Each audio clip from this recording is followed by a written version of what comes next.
말씀 함께 나누겠습니다. 계속해서 잠언에서는 375개의 단문들이지만 이렇게 해라, 이렇게 하지 말라라는 그러한 말씀으로 시작되어지고 있습니다. 지혜로운 자들이 해서는 안 될 일들과 지혜로운 자들은 이렇게 해야 한다는 것에 대해서도 오늘 본문에서 말씀하고 있는데요. 먼저 지혜로운 자가 하지 말아야 될 것은 무엇인가? 첫 번째, 낯을 보아주는 것을 금해야 하는 것입니다. 23절 말씀을 우리 함께 읽겠습니다. 시작. 이것도 지혜로운 자들의 말씀이라. 재판할 때 낯을 보아주는 것이 옳지 못하니라. 자, 무엇을 하지 말라고 말씀하고 있습니까? 낯을 보아주는 것을 하지 말아라. 즉 공의를 무시하는 것, 공정한 기준으로 재판하지 않고 공의를 무시하는 것을 하지 말아라 라는 뜻입니다. 왜 공의를 무시하고 낯을 봐주는 것일까요? 자신의 이익 때문에 그렇습니다. 네, 이익 때문에.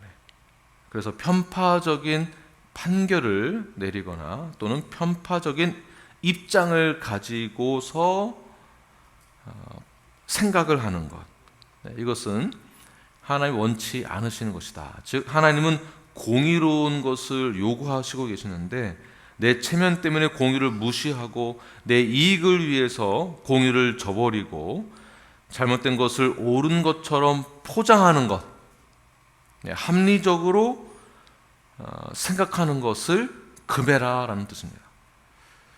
자, 이런 문제에 대해서는 하나님께서는 불의하다라고 말씀에서, 성경에서 그렇게 말씀하고 계시고요. 또한 낯을 봐주는 것은 폐악한 것이다 라고도 말씀하고 있습니다.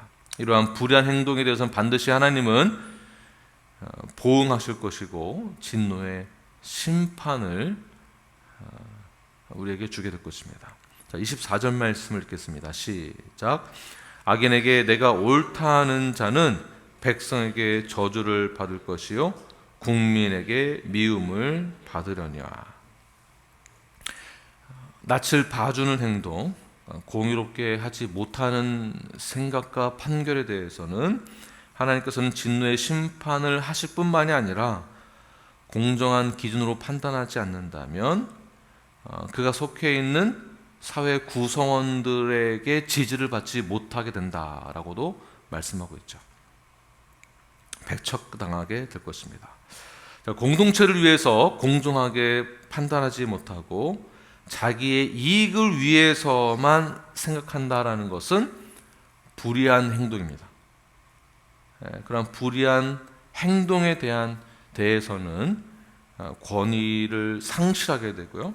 결국 그것에 대한 상응하는 보응을 받게 됩니다. 교회도 마찬가지입니다. 별것 아닌 것 같지만 우리 모든 공동체가 어떠한 그 권위에 대해서 지지를 해줘야 한다고 한다면 공정한 말과 공정한 생각을 가지고 사역을 해야만 하는 것입니다. 직분을 가지고 있었을 때에 그 직분을 가지고 있는 분들이 어떠한 결정을 하는 것 또한 작은 결정이라도 거기에 권위가 있습니다. 어떤 담당자가 어떠한 사역을 할 때에도 반드시 그 담당자에 의해서 작은 결정이라도 해야 합니다. 그 결정이 나 자신만을 위한 결정이다, 나 자신을 위한 이익을 위한 결정이다 라고 한다면 그 이익 때문에 강자가 약자에게 어떠한 권위에 의해서 편파적인 입장을 갖게 되어진다면 교회 안에서도 우리가 속해 있는 영역 안에서도 지지를 받지 못하게 되는 것이죠. 그러므로 저희들은 낯을 가리는 행동을 해서는 안 된다. 두 번째로는 지혜로운 자가 해야 될 것은 집을 세우라고 오늘 본문에서 말씀하고 있습니다. 27절 말씀을 함께 읽겠습니다. 시작. 내 일을 밖에서 다스리며 너를 위하여 밭에서 준비하고 그 후에 내 집을 세울지니라. 자, 집을 세우기 위해서는 어떻게 해야 하겠습니까? 오늘 본문에서는 먼저 내 일을 밖에서 다스려라. 밖에서 다스려라. 다시 말해서 일터에서, 직장에서, 사업장에서 최선을 다해서 부지런히 일을 해야 한다는 것입니다. 무엇을 위해서요? 집을 세우기 위해서는. 그래야 집을 세울 때, 열심히 일을 해야만 집을 세울 때 경제적인 것이 준비가 되어서 집을 세울 수 있을 것입니다. 여기서 집을 세운다라는 뜻은 눈에 보이는 집만 세우는 것이 아니라 가정을 세운다는 뜻입니다.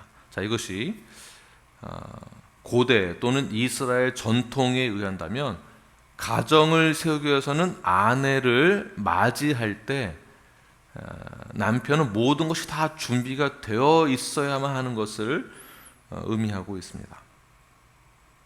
그만큼 집을 세우기 위해서는 준비가 되어야 한다는 것이에요. 부지런해야 하고 최선을 다해서 나에게 맡겨진 일들에 대해서 열심히 최선을 다해서 일을 해야 한다라고 말씀하고 있습니다. 그렇게 일을 할 때, 이런 부분이 준비되어져야 할 때 우리가 조심해야 될 부분이 있는데요.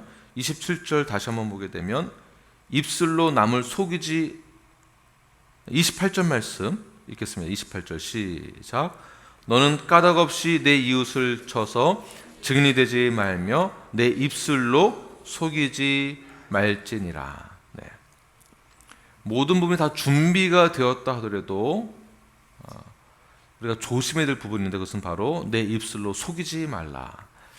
28절 다시 보게 되면 너는 까닭 없이, 다시 말해서 근거 없이 어떤 이유나 의무를 갖고 있지 않으면서 내 입술로 속이지 말라. 즉 어떤 상황인지 잘 알지도 못하면서 필요 이상으로 남의 일에 끼어드는 것을 하지 말아라라고 말씀하고 있습니다.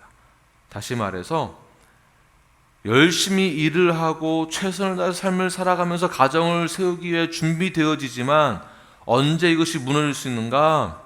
남의 일에 끼어들 때. 다시 이것을 재해석을 하면 거짓 증언을 하지 말아라라는 거죠. 내 편을 만들기 위해서 또는 내가 그 사람에게 잘 보이기 위하여서 열심히 일하는 것 이외에 악인에게 이익을 주기 위해서라도 거짓 증언하는 것을 금해라라는 뜻입니다. 오히려 거짓 증언 때문에 분쟁은 더 커지게 되고 가정을 세우는데 어려움이 있게 됩니다. 자, 계속 가정을 세우는 데 있어서 부지런해야 한다라고 말씀하고 있는데요. 교회를 세울 때도 마찬가지입니다. 교회를 세울 때. 교회 안에 우리 많은 성도들이 있습니다. 우리 성도들 사이에서 편이 나눠질 수도 있습니다. 어떤 것 때문에요?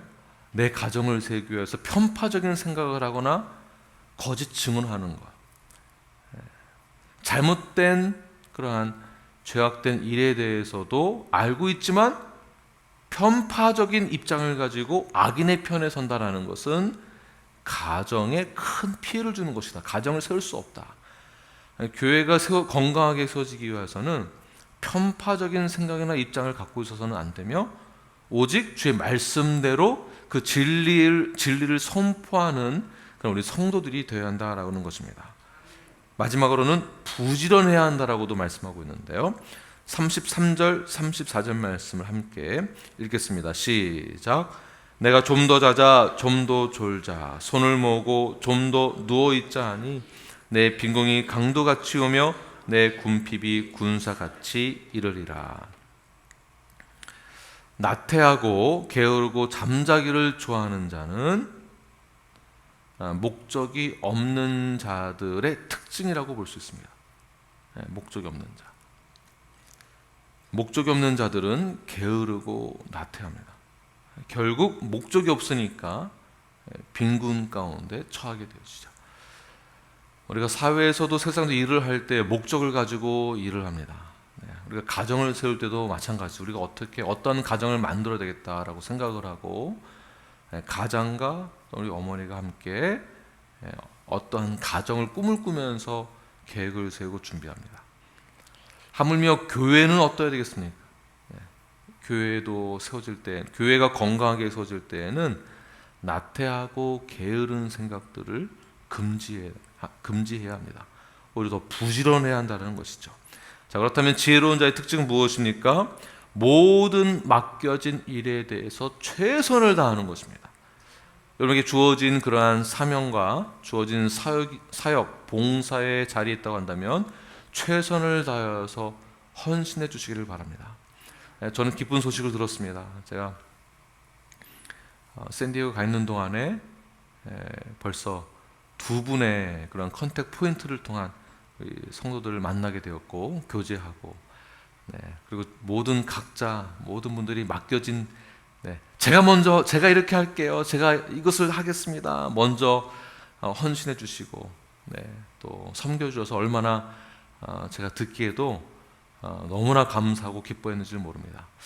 그렇게 저희 그 사역을 감당한다면 반드시 하나님께서 부지런한 자에게, 지혜로운 자에게 크나큰 하나님의 선물을 저희들이 받게 될 것입니다. 여러분, 포기하지 마십시오. 열심히 최선을 다해서 부지런하게 맡기는 사역을 감당하게 된다면 하나님 원하시는 기쁘고 건강한 교회와 가정과 여러분이 될 것입니다. 제자 훈련을 받는 것도 최선을 다하시길 바랍니다. 제자 훈련이 이게 계속 이렇게 이어지고 있다 보니까